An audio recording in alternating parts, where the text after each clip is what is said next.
Om Swastiastu. Saya Anak Agung Gede Agung, anggota Dewan Perwakilan Daerah Republik Indonesia, perwakilan Bali. Dengan ini ingin menyampaikan beberapa hal berkaitan dengan Dewan Perwakilan Daerah Republik Indonesia. Yang pertama, memang saya ingin menyampaikan apa dasar hukum dari adanya DPD RI. Pasca amandemen Undang-Undang Dasar 1945, di dalam pasal 2 ayat 1 jelas dinyatakan bahwa anggota MPR adalah terdiri dari anggota DPR dan DPD RI. Nah, di dalam pasal 22D itu dinyatakan bahwa anggota DPD RI itu dipilih dengan cara pemilu, yaitu pemilihan umum, sama dengan anggota DPR RI. Jadi pada kesempatan ini saya ingin menyampaikan bahwa antara DPD dengan DPR RI itu memang ada suatu perbedaan. Memang pemilihannya itu biasanya bersamaan, namun demikian dari segi politis itu berbeda. Kalau DPR RI itu sepenuhnya dicalonkan oleh partai dan setelah duduk masuk di dalam yang disebut di sini adalah fraksi. Sedangkan di DPD RI ini tidak dicalonkan oleh partai, tapi dicalonkan oleh masyarakat. Kalau kami dari Bali ada dicalonkan oleh masyarakat Bali, oleh penduduk yang ber-KTP Bali dengan persyaratan tertentu, dan kemudian kami mewakili masyarakat Bali di DPD RI. Nah, adapun tugas dan fungsi dari DPD RI ini yang tadinya ada disebutkan dalam pasal 22D Undang-Undang Dasar 1945, kemudian dijabarkan di dalam Undang-Undang Nomor 2 2018 yang mengeluarkan perubahan dari MD3. Di dalam pasal tersebut jelas dinyatakan bahwa DPD RI itu yang pertama adalah mempunyai suatu kewenangan untuk mengajukan rancangan undang-undang kepada DPR RI, yaitu berkaitan dengan otonomi daerah. Dalam hal ini mungkin berkaitan dengan hubungan pusat dengan daerah, dan di sini yang paling penting di sini adalah mungkin ada pemekaran wilayah, penggabungan wilayah, dan juga berkaitan dengan sumber-sumber daya alam yang ada di daerah. Dan begitu juga yang saya sebut di sini, yang pertama itu adalah berkaitan dengan hubungan pusat dan daerah. Ini yang paling harus kita perhatikan.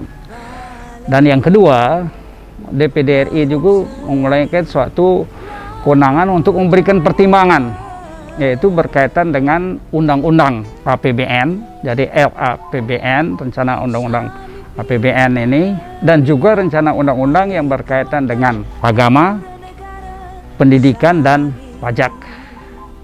Jadi DPD RI juga mempunyai kewenangan untuk memberikan suatu pertimbangan dalam penyusunan rencana undang-undang APBN dan rencana undang-undang berkaitan dengan pajak, pendidikan, dan agama.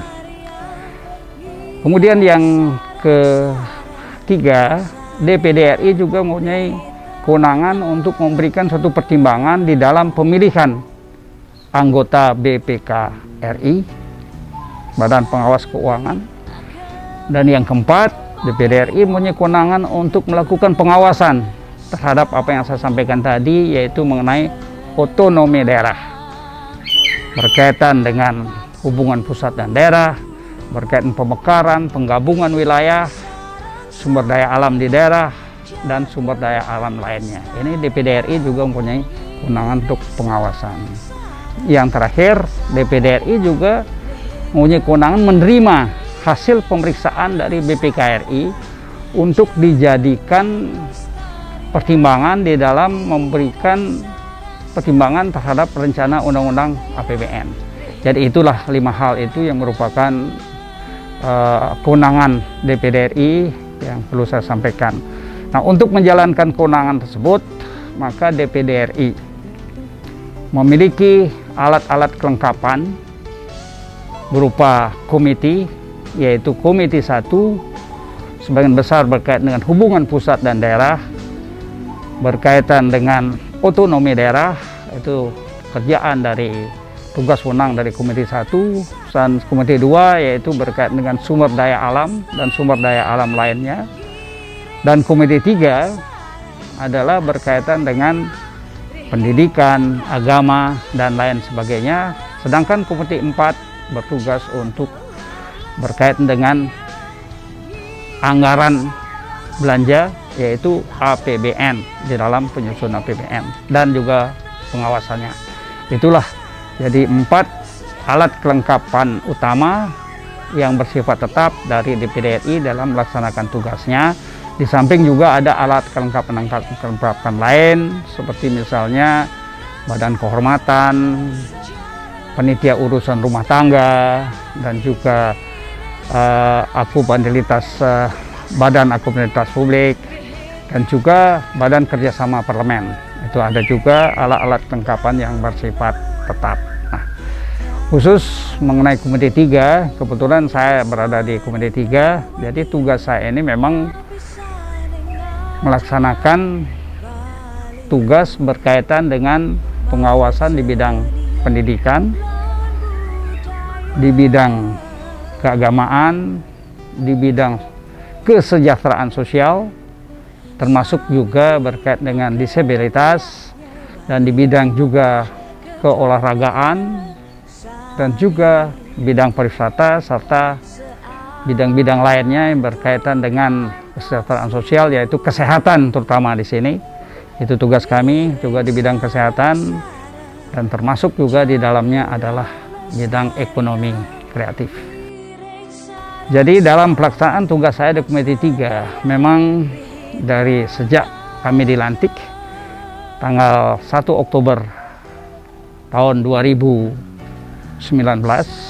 dari beberapa sidang-sidang, baik itu yang bersifat sidang rapat-rapat komite, khususnya Komite 3, dan juga sidang paripurna yang sebelumnya. Dalam sidang paripurna ini diawali dengan rapat Panmus, dan kebetulan saya duduk di panitia musyawarah, itu selalu saya ikuti. Nah, termasuk juga dalam masa reses kami melakukan kegiatan-kegiatan yang berkaitan dengan tugas dan fungsi kami tadi. Misalnya di bidang pendidikan, kami selalu melakukan monitoring, pengawasan terhadap pelaksanaan pendidikan di daerah. Apalagi sekarang ini yang paling mendesak sekarang ini untuk kita bahas ini adalah berkenaan dengan pendidikan yang tadinya dilakukan secara daring. Nah, ada SKB 4 Menteri yang menyatakan pendidikan itu bisa secara tatap muka. Walaupun sebelum diputuskan pendidikan secara tatap muka, tidak harus juga. Jadi ini bukan ditentukan oleh pusat, tapi ditentukan oleh daerah. Daerah pun dari provinsi ke kabupaten atau wali kota, dari kabupaten terus turun lagi ke ke sekolah yang bersangkutan, dan ke komite dan ke orang tua. Nah, bila mana orang tuanya tidak setuju, komite tidak setuju, dan sekolah juga berkeberatan, jadi pendidikan secara tatap muka ini jelas belum bisa dilaksanakan. Berdasarkan keputusan rapat kami kemarin di Komite 3, jadi kami memang merekomendasikan kiranya pendidikan tatap muka itu jangan dulu dilaksanakan karena kondisi pandemi COVID ini yang semakin meningkat di beberapa wilayah. Itu di bidang pendidikan. Nah, yang kedua, di bidang kesejahteraan sosial, memang saya sudah sering melakukan kegiatan-kegiatan sosial seperti memberikan sembako. Karena sebagaimana diketahui, dengan adanya pandemi COVID ini, khusus di Bali, sangat terdampak, yaitu di bidang ekonomi, karena kami di Bali itu hidup dari pariwisata.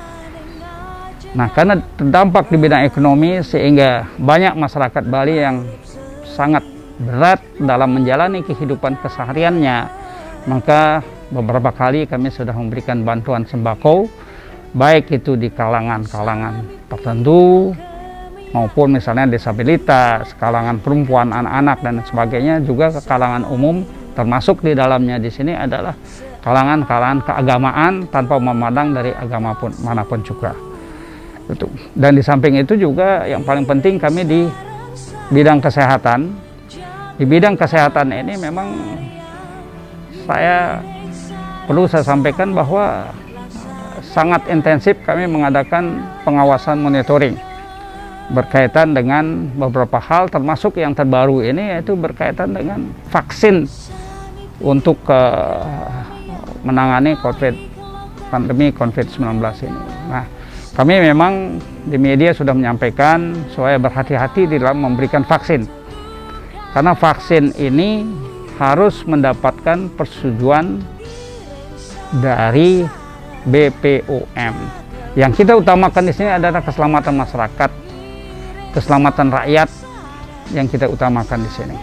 Nah, itu di bidang kesehatan, begitu juga di bidang keagamaan dan pendidikan. Memang kami juga khusus di bidang keagamaan pendidikan itu mengupayakan dan juga mengusulkan, termasuk juga dalam hal ini berbicara dengan pihak Kementerian Agama dan juga para termasuk di sini adalah Kanwil, bagaimana kita mengupayakan tenaga-tenaga pendidik yang kompeten di bidang agama itu sendiri. Karena itu permasalahan pokok kita sekarang ini, kekurangan tenaga pendidik, khususnya tenaga guru, lebih khusus lagi guru agama. Nah, ini memang ada jalan keluarnya, itu ada PPPK. Nah, walaupun para honorer itu di atas 35 tahun dari hasil rapat kami kemarin, karena tidak bisa dia diangkat menjadi PNS, maka dia bisa memakai jalur PPPK. Nah, ini kita upayakan supaya bisa diimplementasikan di daerah, khususnya daerah kami adalah di daerah Bali. Nah, sedikit mengenai pariwisata, memang sangat berdampak. Mungkin sekarang sudah puluhan triliun devisa kita hilang berkenaan dengan pandemi ini. Nah, dari devisa yang hilang ini, dan yang paling merasakan itu adalah para pelaku pariwisata. Para pelaku pariwisata mulai dari para pekerja pariwisata sampai pengusaha pariwisata. Memang pemerintah sudah memberikan dana stimulus terhadap para pengusaha pariwisata. Cuman harus dipikirkan di sini, sebetulnya pariwisata itu bukan hanya hotel, bukan hanya restoran, tapi justru para wisatawan yang datang ke sini adalah daerah tujuan wisata yang paling diperlukan. Daerah tujuan wisata ini yang paling diperlukan. Nah, sedangkan menurut pengamatan kami, sampai sekarang belum ada satu bantuan yang cukup signifikan ke daerah tujuan wisata. Hotel-hotel dan restoran sudah, tapi daerah tujuan wisata sebagai sasaran kunjungan wisatawan itu ke Bali, nah itu tampaknya belum mendapatkan perhatian sebagai mana mestinya. Mereka ke sini kan tidak hanya di hotel dan restoran, mereka di sini perlu melihat objek-objek wisata. Nah, inilah yang memang perlu harus menjadi perhatian kita. Di samping juga untuk pekerja pariwisata, dan saya memang mengusulkan supaya pekerja wisata mendapatkan semacam bantuan langsung tunai atau bantuan sosial tunai, BST maupun BLT.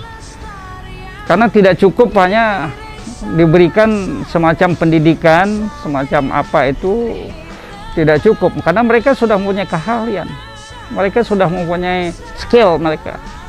Tidak perlu lagi sebetulnya diberikan pendidikan-pendidikan lain lagi. Tapi yang diperlukan mereka untuk menyambung hidupnya itu adalah BLT maupun BST. Jadi mungkin itu yang bisa kami sampaikan pada kesempatan ini. Mudah-mudahan ada manfaatnya. Om Santi Santi Santi Om.